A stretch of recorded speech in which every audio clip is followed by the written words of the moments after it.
ఓం శుభంకర్యే నమః. మకర రాశి వారికి మార్చి నెలలో గల గోచార ఫలితాలను తెలియజేస్తున్నాము. శ్రద్ధగా ఆలకించండి. ఈ రాశి వారికి సానుకూలమైనటువంటి ఫలితాలే ఉన్నాయి. ఈ యొక్క మాసములో శని ప్రభావము తొలగటము చేత చాలా విశేషమైనటువంటి ఫలితాలని మీరు పొందడానికి సిద్ధంగా ఉంటారు. యథార్థంగా మకర రాశి జాతకులకి ఏలినాటి శని ప్రభావము మానసికమైనటువంటి క్షోభని చాలా ఇచ్చింది. ఇక్కడ ఏ నిర్ణయాలని కూడా తీసుకోకుండా మిమ్మల్ని అలా పూర్తిగా ఆపేసింది. ఇప్పుడు ఈ మార్చి నుంచి విశేషమైనటువంటి వేగవంతంగా మీ జీవితంలో మార్పులని మీరు చూడబోతారు. అలాగే వ్యాపారస్తులు కొత్త కొత్త ఒప్పందాలతో వ్యాపారాన్ని చేసుకుంటారు. చిరు వ్యాపారస్తులకి లాభదాయకంగా ఉంటుంది ఈ మాసం. కొత్త వ్యక్తుల పరిచయము కలిసి వస్తుంది. గతాన్ని మర్చిపోవటము కష్టమైనప్పటికీ అది మర్చిపోతేనే రానున్న రోజులు సుఖంగా ఉంటాయి. గతాన్ని ఎప్పుడూ కూడా మనము మర్చిపోవటము అంటే విడిచిపెట్టడం అని అర్థం. మనము ముందుకు వెళ్ళాలి అంటే జరిగిన దాని నుంచి మంచిని నేర్చుకుని ముందుకు వెళుతూ ఉండాలి. దాంట్లో ఉన్నటువంటి చెడుని మనం గ్రహించకూడదు. ఉద్యోగస్తులకి ఉద్యోగం పట్ల శ్రద్ధని పెంచుకోవాల్సినటువంటి అవసరం. అలాగే కూర్చుని సంపాదించేటువంటి కొంతమందికి పరిగెత్తుతూ సంపాదించాల్సినటువంటి అవసరం రానుంది. అంటే ఒకచోట స్థిరముగా వర్క్ ఫ్రమ్ హోమ్ చేసుకునేటువంటి వారు ఆఫీస్కి వెళ్ళాల్సినటువంటి సందర్భాలు గోచరిస్తున్నాయి. అలాగే ఇంతకాలము కూడా ఏ పనిని చేయాలన్నా సరే గత 2-3 సంవత్సరాల నుంచి 1కి 1000 సార్లు ఆలోచించేటువంటి మకర రాశి జాతకులు ఇక 1000 సార్ల నుంచి 1కి ఇంకొకసారి ఆలోచిస్తారేమో. టకటకా చేసుకుంటూ ముందుకు వెళతారు. కుటుంబముతో సత్సంబంధములు బాగుంటాయి. సోదరులతో కానీ సోదరుడితో కానీ మకర రాశి జాతకులకి సంబంధములు మెరుగుపడతాయి. అలాగే ఆర్థికమైనటువంటి వనరులు కూడా అభివృద్ధి ప్రారంభమవుతుంది ఈ మార్చి మాసం నుంచి.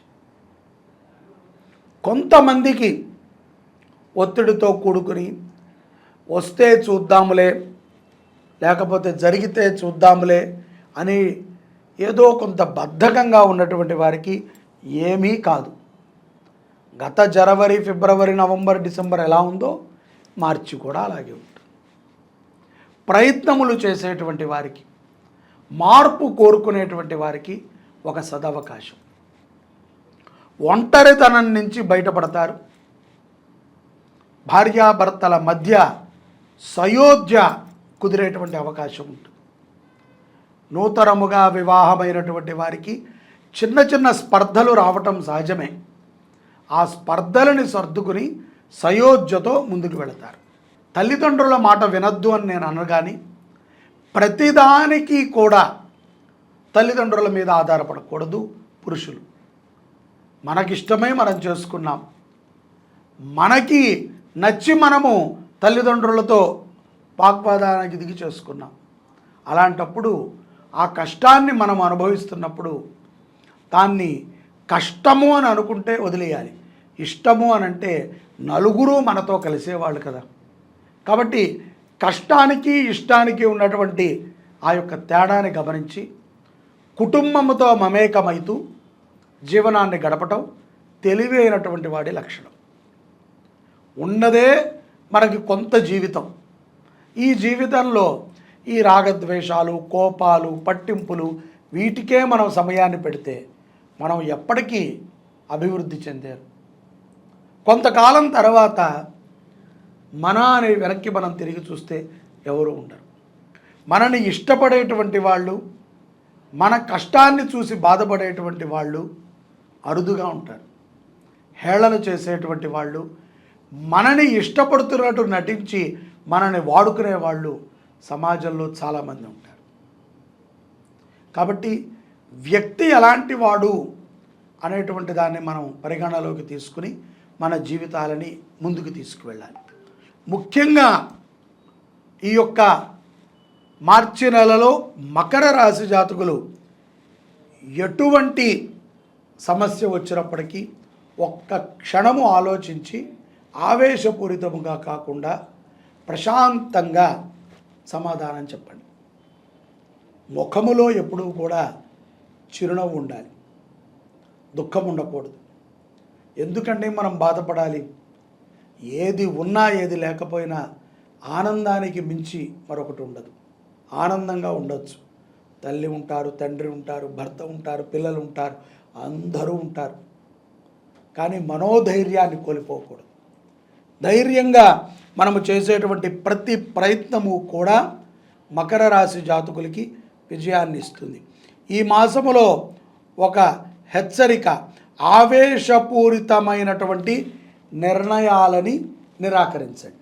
మీరు చాలా ఆవేశంగా కొన్ని నిర్ణయాలను తీసుకుంటూ ఉంటారు. ఈ నెలలో ఇలా చేసేస్తాను అయిపోతుందని ఆలోచనతో తీసుకోండి. అన్నంత సులభం కాదు చేయటం, దాని వెనకాల చాలా కష్టం ఉంటుంది. ఆదాయం పెరిగే అవకాశాలు ఉంటాయి. పట్టుదలతో ఉద్యోగాన్ని చేయండి, సకాలంలో భోజనం చేయండి, ఆరోగ్యం పట్ల శ్రద్ధని పెట్టుకోండి. స్త్రీలు ముఖ్యంగా వ్యాయామాన్ని బాగా చేయండి. అలాగే భార్యాభర్తల మధ్య ఉన్నటువంటి సయోధ్య ఏదైతే స్థిరముగా ఉండాలో ఓపెన్గా మాట్లాడేయటమే. బాబు నేను ఉండాలి అనుకుంటే ఇలా ఉండు, ఎందుకంటే నువ్వు సంపాదిస్తున్నావు, ఆయన సంపాదిస్తే. లేదు నువ్వు హౌస్ వైఫ్ అయితే కనుక మీ భర్తతోనే ఉండాలి, ఆయన చెప్పినట్టుగానే ఉండాలి, నీకు నచ్చిన విధంగానే ఆయన కూడా ఉండాలి. అంతే తప్ప ఎడమొహం పెడమొహంగా ఉంటూ దుఃఖితంగా జీవనాన్ని గడపకూడదు. ఆహారం పట్ల శ్రద్ధను పెట్టండి, శాకాహారులుగా మారండి. రోజు మాంసం తింటే తప్ప నిద్ర రాదండి అని అనకుండా శాకాహారుల్లాగా మారండి. అలాగే పెరుగు దానం చేయండి. పెరుగు దానం చేయటము చాలా విశేషమైనటువంటి ఫలితాలని మకర రాశి జాతకులకి ఇస్తుంది. అలాగే మీరు కొన్ని స్వయంకృత అపరాధాలు ఉంటాయి. ఆ స్వయంకృత అపరాధాలని సరిదిద్దుకోండి. అవేంట్రా అంటే సంబంధం లేకుండా వ్యక్తుల మీద కోపం, మనకు ఎందుకులే అని మనము లేజీనెస్గా ఉండటం, ఎదుట వాడికి ఉచిత సలహాలు ఇవ్వటం, ఇవన్నీ కట్టుబెట్టండి. శక్తిని పుంజుకుని ముందుకు వెళ్ళండి. పౌర్ణమి తర్వాత కొత్త ఉద్యోగ అవకాశాలు మరింత మెరుగుపడతాయి. పోటీ పరీక్షల యందు విద్యార్థులు ఉత్తీర్ణతని పొందుతారు. శ్రద్ధని పెట్టి చదువుకోవాలి. శ్రద్ధ అంటే కనుక బుద్ధి, ఆ యొక్క బుద్ధిని పెట్టి చదివితేనే ఉత్తమమైనటువంటి స్థితిలోకి వెళ్తారు. కుటుంబ సభ్యులతో సంబంధాలని మెరుగుపరుచుకోండి. కుటుంబ సభ్యుల్లో శత్రువుతోనైనా అప్పుడప్పుడు మాట్లాడుతూ ఉండాలి. తెలియాలి కదా శత్రువుకి కూడా మనం ఆనందంగా ఉన్నామని. మనం మాట్లాడకపోతే మనం బాధగానే ఉన్నాం అనుకుంటాడు. కాబట్టి శత్రువుకి కూడా తెలుస్తూ ఉండాలి మన మాటల ద్వారా మనం చాలా బాగున్నామని. పిల్లల చదువు పట్ల ఒక మంచి శుభవార్తని మకర రాశి జాతకులు తల్లిదండ్రులు వింటారు. కాల ప్రమాణములో కొన్ని జరగాల్సినవి జరుగుతాయి. వాటి గురించి ఎక్కువగా చింతించవద్దు. దీర్ఘకాలికంగా ఉన్నటువంటి కొన్ని సమస్యలకి పౌర్ణమి తర్వాత పూర్తిగా చెక్కు పెడతారు. మాసాంతములో కుటుంబ సభ్యుల యొక్క సలహాల వల్ల మీకు మంచి ప్రయోజనము కలుగుతుంది. కుటుంబ సభ్యుల యొక్క సలహాలు తీసుకోండి. మగవారైనా ఆడవారైనా, విదేశాలలో ఉన్నటువంటి వారైనా కుటుంబ సభ్యుల యొక్క సలహాలను తీసుకోండి. ఏముందండి, ఇప్పుడు ధైర్యం లేకుండా మనము ప్రయాణం చేయటం మంచిది కాదు. ధైర్యవంతులతో ప్రయాణం చేయటం ఉత్తమం. తద్వారా రాత్రి ప్రయాణమైనా పొగటి ప్రయాణమైనా బాగుంటుంది. ధైర్యం లేని వాడితో మనం చేపట్టుకుని నడుస్తూ ఉంటే వాడు ఎప్పుడు వదిలేస్తాడో తెలియదు, వాడు ఎప్పుడు భయపడతాడో తెలియదు. ఆడెప్పుడు భయపడతాడా అని మనము రోజూ భయపడుతూ ఉండాలి. ధైర్యముగా ఉండటం నేర్చుకోండి. ఎక్కడా కూడా ఏడవాల్సింది బాధ లేదు. ఎవరికైనా ఇదే జరుగుతుంది. ఒక్కొక్కళ్ళ కథ ఒక్కొక్క రకంగా ఉంటుంది. మన కథ అద్భుతంగా ఉందనుకోవాలి, మనం ముందుకు వెళుతూ ఉండాలి. ఈ యొక్క మనోధైర్యాన్ని పెంచేటువంటి ప్రయత్నాలు చేయండి. పాలు, పెరుగు, తేనె, నెయ్యి, పంచదార ఇటువంటి వాటిని మీకు తెలిసినటువంటి దేవాలయాల్లో దానం ఇవ్వండి.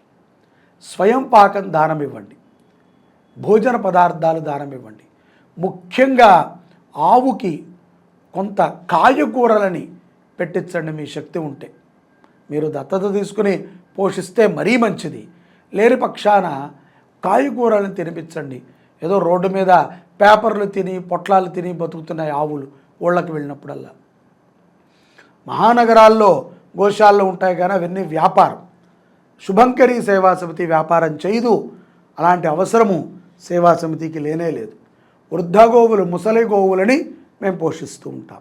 దత్తత తీసుకొని పోషించండి, మంచి జరుగుతుంది. కుటుంబ అభివృద్ధి తప్పనిసరిగా జరుగుతుంది.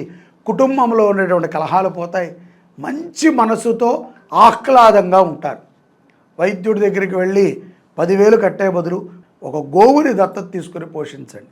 ఎంత ఖర్చు సేవ్ చేసుకుంటారో మీకే అర్థమవుతుంది. జై శుభంకరి. సర్వే జనాః సుఖినో భవంతు.